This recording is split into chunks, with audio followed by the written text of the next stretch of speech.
My name is Won-Ha Kim. I'm the director of the Institute for Health Policy and Leadership, and I'd like to warmly welcome all of you to another one of our Spotlight and Health Policy events. There are 3 strategic priorities that the Institute has. One is oral health, another is hunger as a health issue, and the third is mental health. And because mental health is one of our priority areas, we wanted to feature the topic of integration of mental health into primary care for today's Spotlight. Now, one of the programs that the Institute has is a program called Faculty Scholars Program, and what it is we have select faculty from the different schools that Loma Linda has who come together on a monthly basis to collaborate, discuss, and talk about different policy issues and work on different projects together.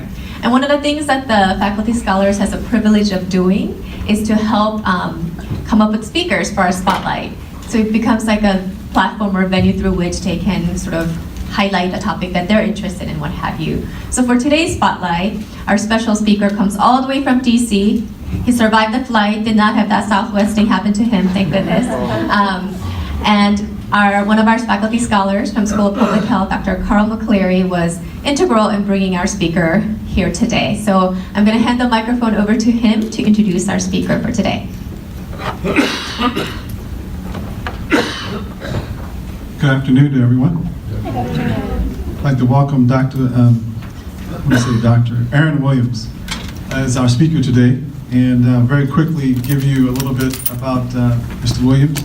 Aaron Williams serves as the Senior Director of Training and Technical Assistance for Substance Abuse for SAMHSA HRSA Center for Integrated Health Solutions at the National Council for Behavioral Health, hereforth called National Council.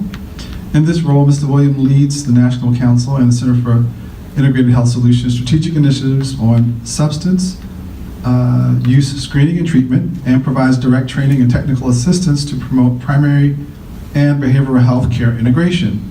Currently, Mr. Williams also manages several projects related to the implementation of behavioral health services in community health centers, including a Center for Integrated Health Solutions project, ECHO, learning collaborative in which 20 federally funded community health centers are focused on implementing evidence-based chronic pain management policies and protocols.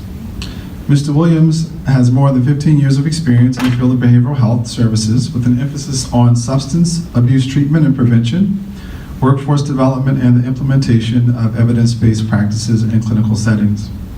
Over this time, Mr. Williams has written and contributed to numerous articles and reports on drugs of abuse, primary care and substance abuse integration, mental health and primary care integration, workforce development of behavioral health providers, and the implementation of medication-assisted treatment services.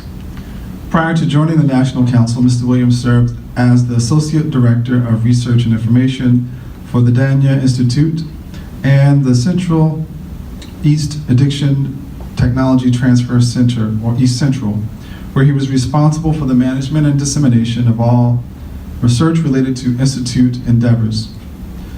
Mr. Williams holds a bachelor's degree in psychology from Morehouse College in Atlanta and a master's degree in psychology from the Catholic University of America. Please join me in welcoming Mr. Williams to our campus. Thank you all, and thank you all for inviting me out today. I'm glad the weather's good because in DC, I think yesterday it snowed, so getting me on a plane here was a little bit was pretty good. So thank you for that. So today I want to spend some time talking about the integration of behavioral health and primary care. To talk a little bit about where we are in terms of the nation, in terms of the time of sort of uncertainty in terms of healthcare. I think most of you have seen sort of the debates and things that have happened over the last year and a half or so, in our nation's capital. So we're going to talk a little bit about that, a little bit more about integration as a tool to really address some of the issues that are occurring in the healthcare system. In particular, the use of opiates, and also issues related to folks with severe and persistent mental illness. So just let me go through some of the other intro stuff fairly quickly. These views do not represent the views of the government, SAMHSA and HRSA, Department of HHS. So I bring you greetings today from my parent organization, which is the National Council for Behavioral Health. And they are one of the largest trade associations in the country for behavioral health providers. About 8 years ago now, we got an award for a technical assistance center called the Center for Integrated Health Solutions. Center for Integrated Health Solutions is a national technical assistance center that essentially provides training and technical assistance to pretty much anybody around behavioral health and primary care integration. So we answer phone calls, we come out and do presentations like these, and we do anything related to behavioral health and primary care integration. We're funded by both SAMHSA and HRSA. HRSA, Health Resources and Services Administration, SAMHSA, the Substance Abuse and Mental Health Services Administration, all a part of the Department of Health and Human Services. So just to tell you more, the National Council, again, we have about 2,900 behavioral health organizations that are members, engaged in advocacy, that's sort of a different part of the house, public education, and one of the technical centers we run is the Center for Integrated Health Solutions. Let's talk about what we're going to go through today. Really what I want to do today is talk a little bit about some of the trends and key drivers that are leading people to look at integrated care as a potential resource to really serve the larger health system and really address a lot of chronic illness in the country. So we'll explore some of the key services that are involved in integrated care, talk about what we mean by that. I also have some data in there about sort of currently where we are related to the opioid crisis, since that is certainly a topic of interest, I think, for everybody in the healthcare system. We'll talk a bit about what the levels of integration are, what that means in terms of collaboration, close cooperation, and fully integrated, those kinds of things. A bit about the benefits of integration. And then we'll also talk about a few state and sort of federal models that are out there that are related to integrated care that folks around the country are engaged in, to give you a sense of kind of where we are across the country with that. And then we'll end it up with some key resources from CIHS and sort of more about kind of what you can do to receive some of our other services. All right, so before we start, let's talk a little bit and kind of level set here and just give you, kind of see where folks are. How much do you believe is spent on healthcare in this country per year? So we have A, about 800 billion, 1.5 trillion, B, C, 3.5 trillion, D, 5.5 trillion. What do folks think? B, C. All right, how many say B? Okay. How many say C? Okay, so we have an even split. No one for D? Come, okay. All right. Answer is C, actually. About 3.5 trillion. This is data from the Centers for Medicaid and Medicare Services, or CMS, recent data. So if you look at where we are around healthcare spending, it is about 4.3%, about 4.3% growth in 2006, and about 17% of GDP, 70% of GDP, excuse me. So essentially we have a significant amount of money that's being spent across the country, in this country, around healthcare. That covers lots of things around hospitals, insurance premiums, and other things related to that. And it's expected to rise to about 19.7% of GDP by 2026. So we have a huge amount of money that's going into our healthcare system and moving it forward. Now, when you think about this further and you talk about the idea of substance use and what its impact is on healthcare expenditures across the country. So substance use, misuse, I think this is last data from, I believe, CDC and from the Office of National Drug Control Policy. So we have, for substance misuse, illicit substances, about 400 billion annually. You think about healthcare costs, lost productivity. Alcohol as a separate category is about 249 billion. Again, it's the healthcare costs, law enforcement, loss of productivity. We'll talk about tobacco use later, which is still an issue, and there are separate costs for that. So you see a significant amount of money that is essentially lost in terms of productivity, healthcare expense, just by looking at the issues of substance use, whether that's alcohol abuse, tobacco use, and or illicit substances. So, in the last few years, I think people have seen sort of the evolution. You look at some of these large ticket items, the Affordable Care Act, other sorts of changes within the system. Really what they've been trying to do is get at what they call the triple aim. Improve healthcare, lower costs, better care, better experience for consumers. So how do you really get to that? You have a lot of money sort of going into the system. A lot of the outputs, when you think about it versus other countries, are not as good as they could be. So how do we move further towards this? Integration is really one of the tools that's helping move people forward towards this triple aim. So when we think about this idea of integration, first, how about we just define it? Really what we're talking about is the integration of behavioral health and primary care, or the other direction, which is integration of primary care into behavioral health, since a lot of agencies are doing that as well. But really we're thinking about this as, looking at integrated care teams, thinking about a systematic way to approach healthcare. The idea that the body and the head are actually connected, that you can't really, affect full change in terms of people's health care without thinking about, mental health. So really beginning to look at how you can integrate teams, provide services in a coordinated way that will really lead to better long-term outcomes. And it also includes this idea of wellness as a part of this too. So thinking about other things, and beyond just sort of service delivery, operations, medications, those things, but looking at other things related to wellness, exercise, nutrition, other things that can provide value and really help reduce costs and keep folks out of emergency situations, more expensive forms of care. All right. So, I guess this data is probably.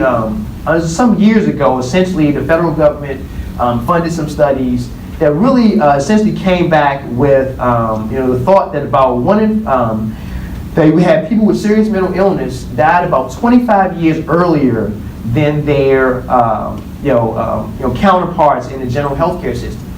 And part of the reason why this occurred was because folks were not receiving significant or good primary care services. So one of the things that started, essentially ended up, with us being funded as the Center for Integrated Healthcare Solutions, SAMHSA decided they wanted to address this. And one of the ways they wanted to address this was by, figuring out, is there a way where we can bring primary care services into organizations that are providing behavioral health services, so to meet people where they are, provide these services on site, and really help them have access to the level of health care that most folks in the regular healthcare system had, really to address a lot of the chronic care conditions that folks were dying of. They weren't actually dying of mental health issues, but more of preventable chronic care issues. So when you think about that over the course of years, we also have other data that has affected change in the system. This is data from California, actually LA County, where they did some work that actually suggested that people with substance use disorders actually die about 26 years earlier due to physical health problems. Again, folks with serious mental illness about 25 years earlier. Again, you have about 192 billion in lost productivity costs related to severe mental illness. About 27 physical illnesses occur more often in consumers who use alcohol. So again, these are issues, these behavioral health issues are things that are affecting the health, the general health, the longevity of the country. Again, mental health and primary care are inseparable. Any attempts to separate the two leads to inferior care. Institutes of Medicine, they said that in 1996. So here we are really sort of engaged in really some of the, I think some of the first steps to really address these kinds of issues in a coordinated way. This is some other data, again, to kind of level set to make sure that folks were all kind of on the same page about this. When we think about the need for integrated care, again, 60 to 70% of children receive no mental health care. Depression is the third most common Reason for a visit to a health center. Suicide is certainly a significant issue across the country and a growing concern. Visits to emergency rooms involving the misuse of prescription opioids, other drugs is rising. Mortality rates are increasing among people with serious mental illness in the 20 to 25 years, again, that gap in sort of longevity we talked about. Many of the common psychiatric disorders happen in primary care. There are health disparities involved in this process.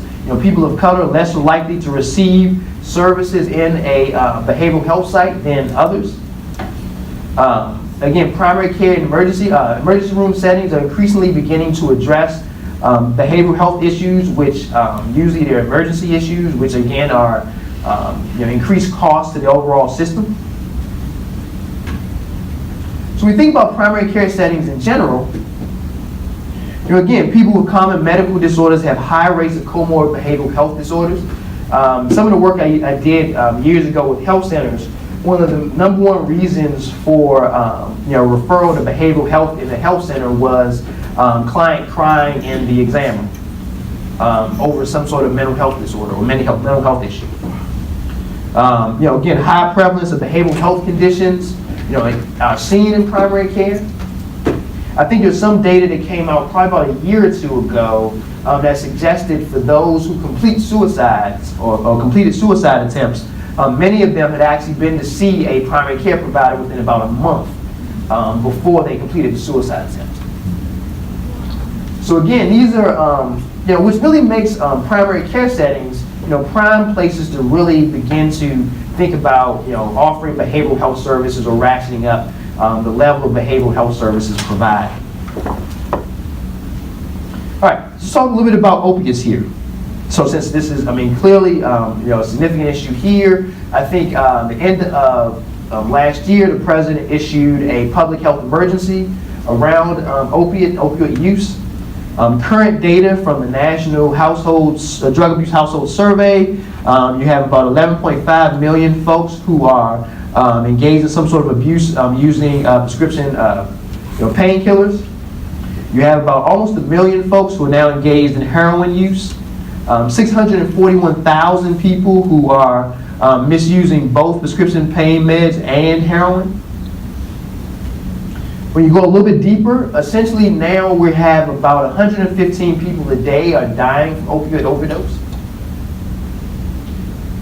When you look at sort of the chart here, I think in 2016 you had about 64,000 folks who died of some level of overdose. About 66% of that is related to opiates. So here you also have heroin use and death from heroin use on the rise. Some of this is about, I think folks have probably heard, some of these drugs are being cut with another substance, fentanyl. Significant problems there. Makes some of these interactions even more deadly. But even if you go outside of this, methamphetamine use, particularly in the western part of the country, is still a significant issue. Death from cocaine-related overdoses is actually on the rise. Much of that is because cocaine is now being found being laced with fentanyl as well. So again, these are some of the things to think about addressing. Why address substance use in primary care? Again, it's prevalent in primary care. They exacerbate a number of different chronic health conditions, particularly alcohol, and we'll talk about that in a second. Lots of significant costs in terms of healthcare utilization. You see with people with substance use disorders, they tend to access care more frequently and in the most expensive ways possible. On-site and in-home referrals are much better than just general sort of referral services. There was commentary when I would visit other health centers. They would talk about if you give a person a referral and the place that they're supposed to go is like across the parking lot, about 40% of them would never make it across the parking lot to even utilize those services. So the closer, the more you can provide warm handoffs, the better in terms of making sure people get these services. Again, medication-assisted treatment, which again is one of the primary evidence-based practices for the treatment of opioid use, can seamlessly be integrated into primary care sessions. So alcohol, let's talk a little bit about this. Again, 27% of people 18 and older have reported they engaged in binge drinking. About 86% of people across the country have reported that they have drunk at some point in the last year. And even alcohol-related deaths are on the rise. Still about 88,000 people are die per year of alcohol-related causes. So it's still a significant problem when you think about health and longevity. And again, it also exacerbates a number of other chronic health conditions, whether it's HIV, hepatitis C, asthma, high blood pressure, other things. Smoking, still a pretty significant problem in this country. When you think about this and the number of costs, about $41,000 deaths a year related to secondhand smoke, about 1,300 deaths every day related to some form of smoking or smoking-related condition.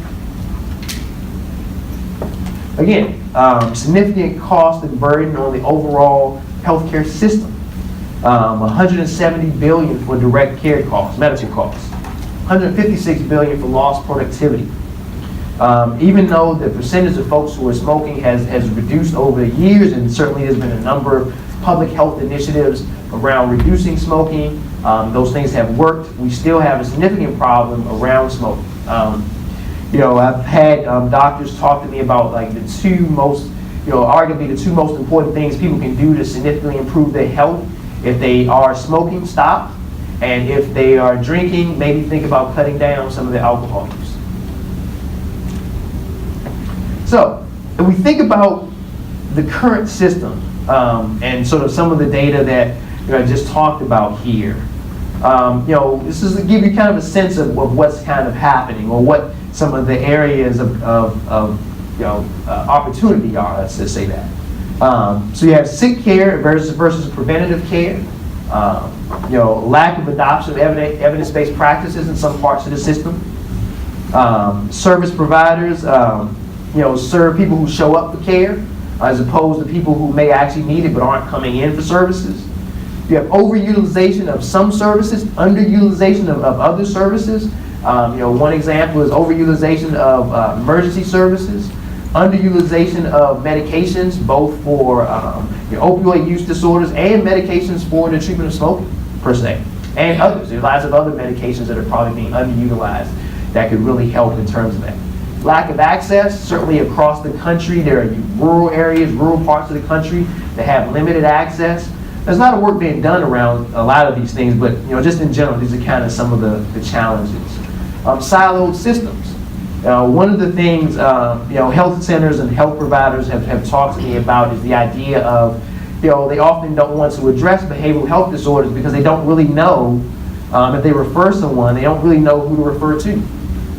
Or if they refer someone to behavioral health services, they never hear anything back. They don't know if the person showed up, they don't know what the state of those person's services were, what happened there. Outdated technology. So certainly is a part of this.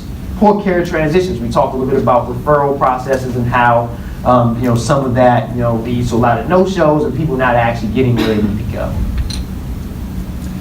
All right. So when we talk about integration and this idea of integration being a tool essentially to help with a number of those different issues.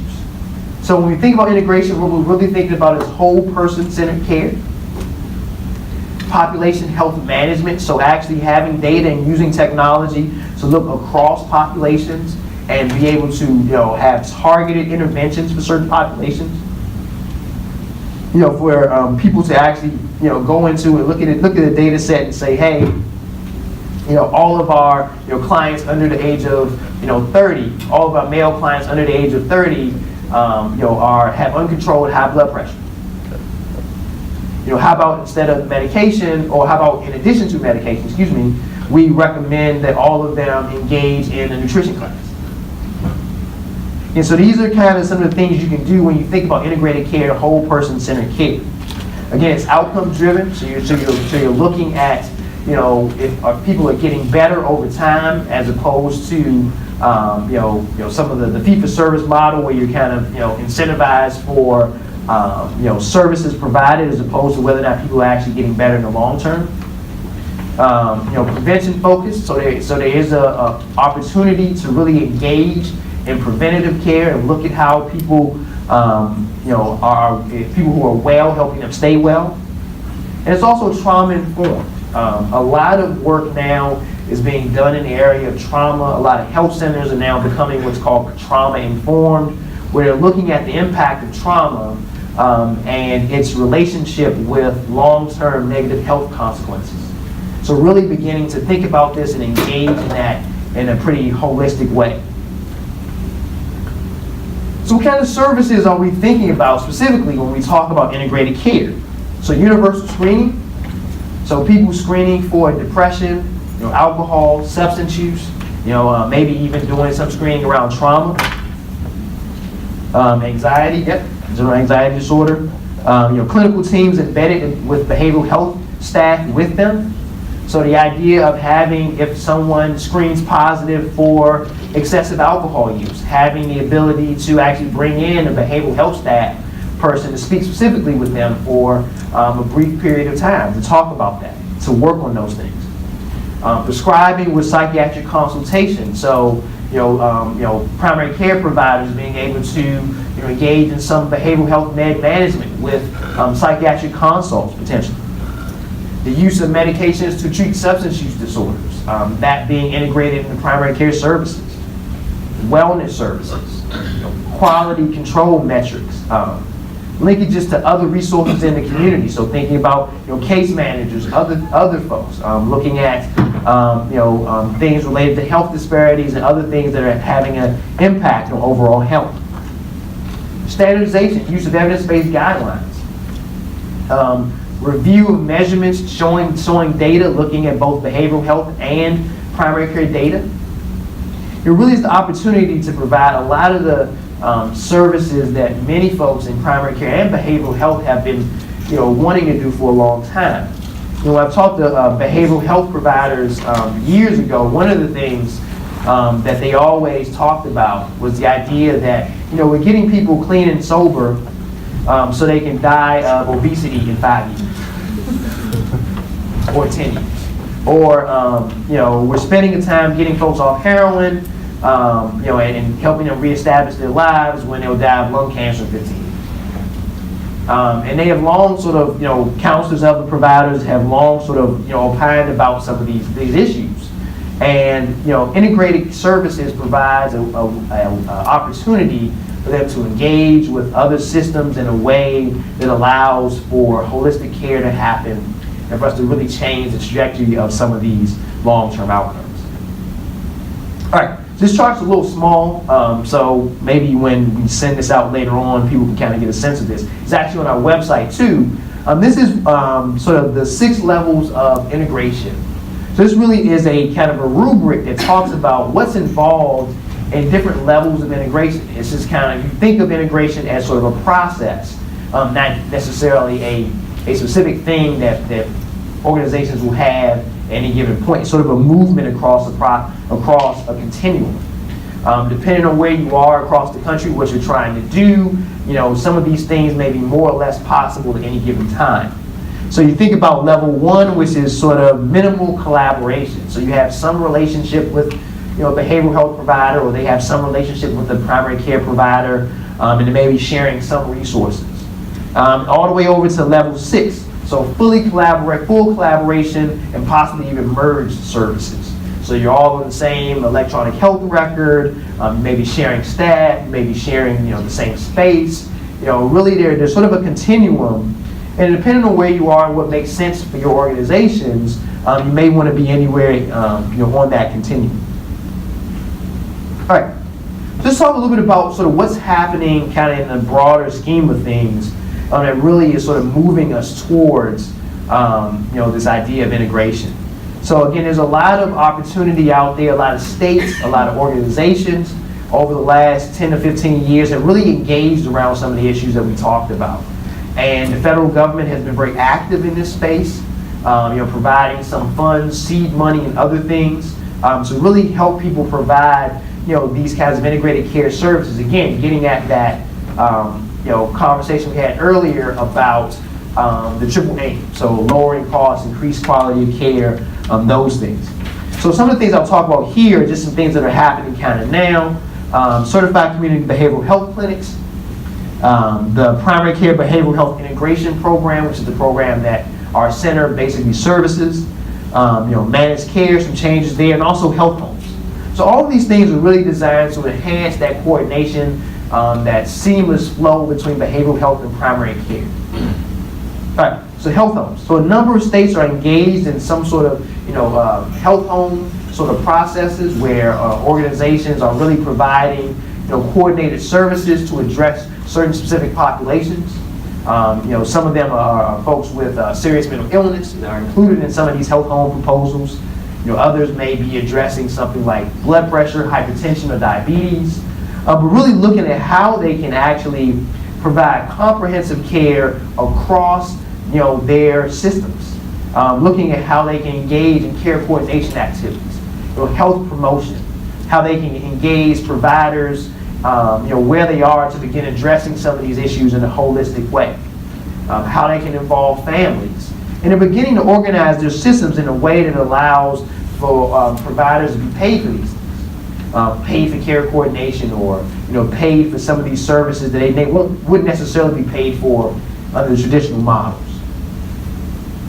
Certified community behavioral health clinics. There were there were 8 states that are currently funded to do this, or are currently sort of engaged in this activity. So essentially, SAMHSA is kind of running this program, through the Department of Health and Human Services. So states have been able to essentially reorganize their systems, their behavioral health systems, to really look at providing services similarly to the way that federally qualified health centers provide services. So essentially about 19 states or so engaged in planning activities, and then about 8 states were selected to go into the demonstration project phase of this, where they actually have reorganized their systems, their behavioral health systems, to begin providing sort of holistic services for folks with behavioral health conditions at behavioral health sites. And as a part of that, they're to ensure that people have health screenings and other primary care services available to them. So this is kind of some data since the project has been moving forward. As you can see, there's been a lot of ramp up in development. A number of these organizations have begun to ramp up their addiction treatment services. So as this program has moved forward, and as the need for substance use services has continued to grow, through this program, some of these agencies have been able to add addiction treatment staff where otherwise they would not have been. So this is a really sort of a step forward in them being able to address some of these things in a holistic way. Many of them are now developing significant relationships with hospitals, places they wouldn't have had an opportunity to engage with before as a part of this program.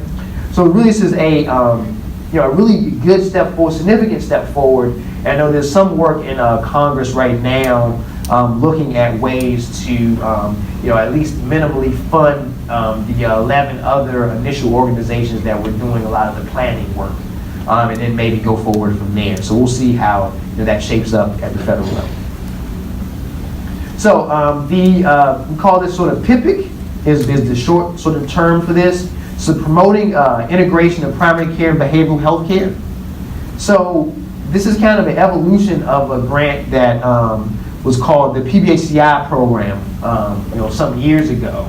Essentially, as a part of the job of the Center for Integrated Health Solutions, part of our job is to provide direct technical assistance to the PBHCI program, what is now known as the PIPIC program.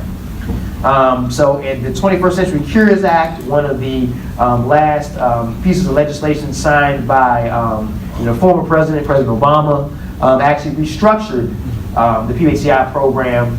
The PBHCI program funded behavioral health providers to begin integrating services.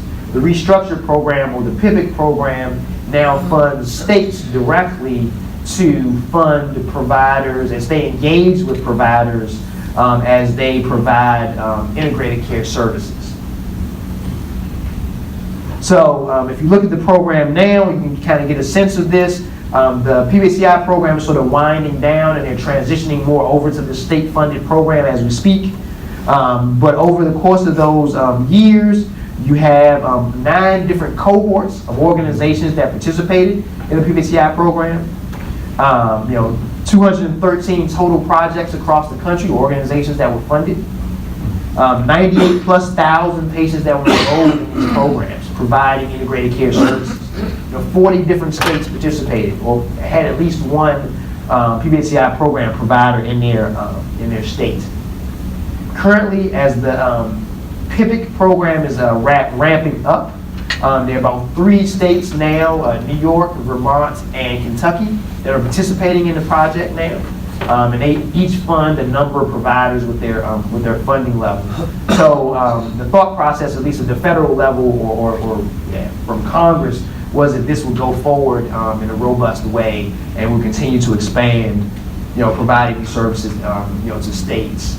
So part of the reason why this shift sort of occurred was because I think the federal government was looking to keep states more formally engaged in the planning process and in the process, because states have a role to play in making sure that from a regulatory standpoint and from a fiscal standpoint, there aren't barriers to providing these services. So by funding them directly, the hope is that they'll stay engaged and really take a hard look at any of those barriers to providing these services. All right, so what kinds of services are provided by these grantees? Again, screening for co-occurring behavioral health and mental health and addiction. They have baseline and reassessment data on about 10 different health conditions. Diabetes, hypertension, high blood pressure, obesity. So a lot of the major chronic health conditions are really screened, and they have to collect data on these conditions. They're offering continuum of wellness services, health promotion services. And again, they have robust sort of transitions of care as a part of what they're supposed to be doing. All right.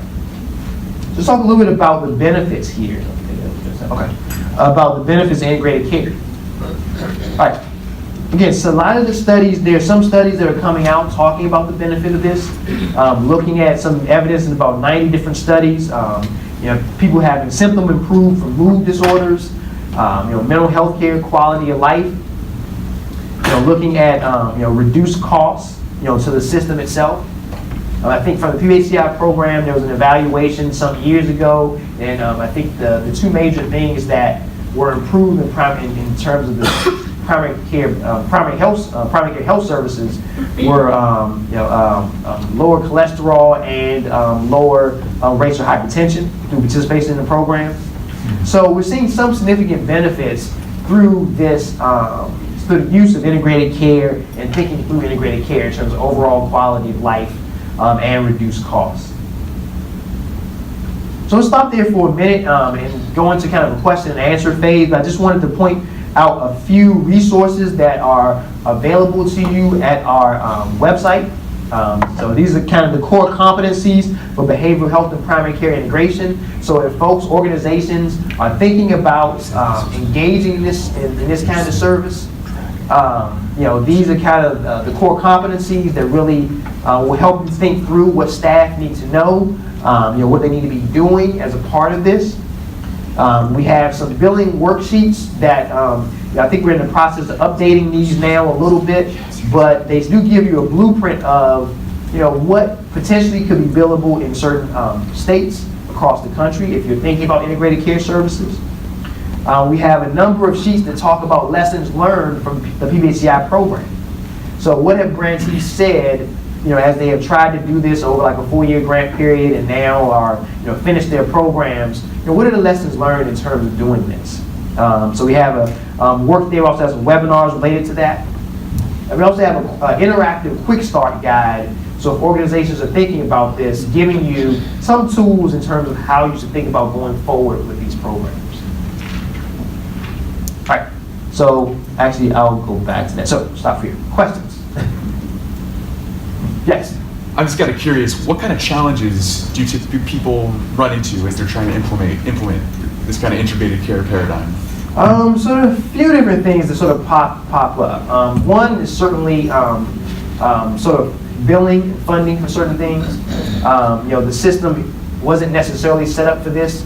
We have essentially now a fee-for-service model system across the country. Although that's beginning to change, we're now looking at sort of value-based payments and other things. Some states are beginning to shift over to that. But in general, it's still a fee-for-service system. And there's certain things that aren't paid for, like care coordination being some of the significant things that aren't paid for. Some of the wellness activities, agencies have had problems figuring out how to sustain those activities over the long term. In terms of other challenges, finding staff, available staff for this. As most people know, there's a significant shortage in terms of psychiatry across the country. There are a few other,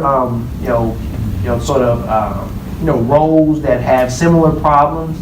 If you're in rural areas, that problem becomes even more complicated in terms of getting available staff to do these things. So those are some of the challenges that organizations have sort of come across. Well, other questions? Yep. I'm just going to kind of make a comment, because I don't see some of my other colleagues here, but at SAC here in San Bernardino, at our, we have a clinic here with Loma Linda, a federally qualified healthcare center, which we are working with one of our premier providers in Inland Empire Health Plan here for the underserved. And we have implemented a complex care initiative there at SAC, which is basically integrated behavioral health care. And we've utilized our student population, MFT, social work. I have my psychiatric nurse practitioner students here. And it has been, for at least, I can't speak for all the students, but really invigorating as a practitioner to be there. We sit in women's health. We see fetal demise. We see comorbid conditions, bipolar. We see suicidal people. We see all kinds of things in that arena. And from the behavioral health context, it is really nice to be there right on the spot when the patient's having a crisis. We can see them, we can de-escalate them, we can bring in resources. It's different than when you sit in a clinic and do an actual psychiatric visit per se. But I think it really utilizes everybody's skill level to the max, and you really work together as a team, and it gets you out of that silo mentality.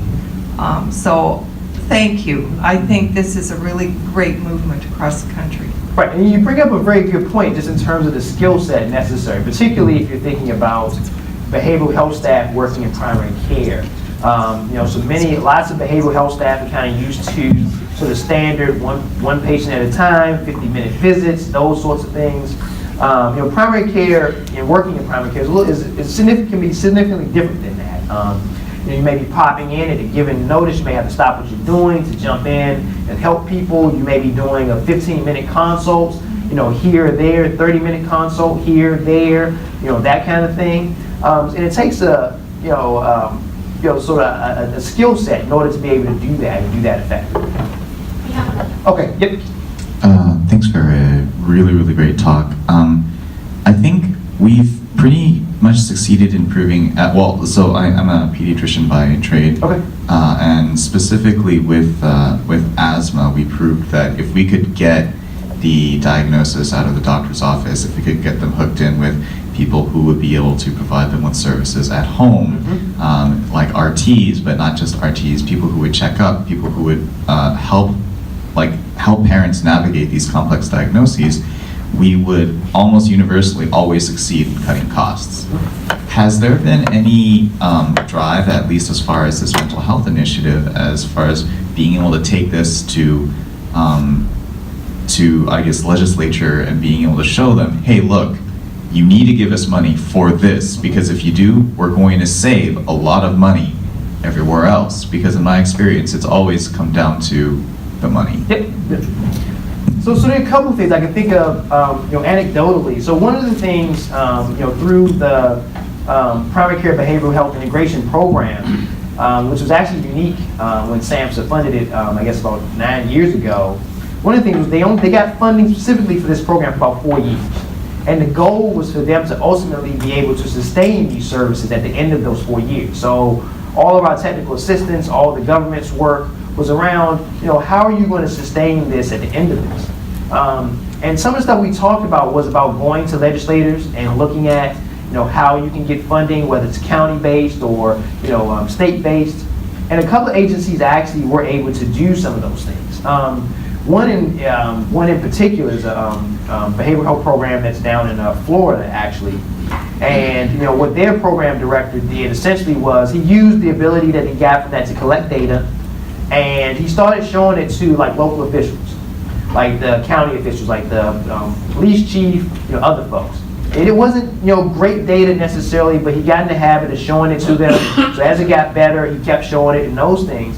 And he actually was able to ultimately, go to a county, I guess, meeting or like some sort of civic meeting, and they actually enacted a tax specifically for his program in order to address people with serious mental illness and actually fund them and fund their integrated care services. Because he was able to demonstrate this was an effective, cost-effective tool. He actually had, I believe, the police chief who came in and sort of vouched for him, say, hey, having this program available helped us, divert folks that would have been going to the emergency room and those things. So there are a number of instances where people have been able to show, that kind of data and actually get, some funding for it too. That's, it's beginning to happen. So that's sort of one of the first steps, I would say. Yeah, question. So insurance companies value the benefit of integrated care. It's not going to happen. I worked in FQHC as the dental director up in Visalia, and it works really good. We get HRSA money, and HRSA money makes it work. Absolutely. But the private insurance companies don't see the value. Until they see the value, Right. it's going to be very difficult. Yeah, and there's some work there. Certainly, there's a lot of work across the country now trying to involve payers in some of this process, getting them to take a look at some of the data, some of the costs. Now, I know, certainly there's some payers that certainly are definitely interested in how they can begin to enhance, particularly their behavioral health services in some of these places, because they just know it's a benefit. But yeah, there is work in that area, movement towards that.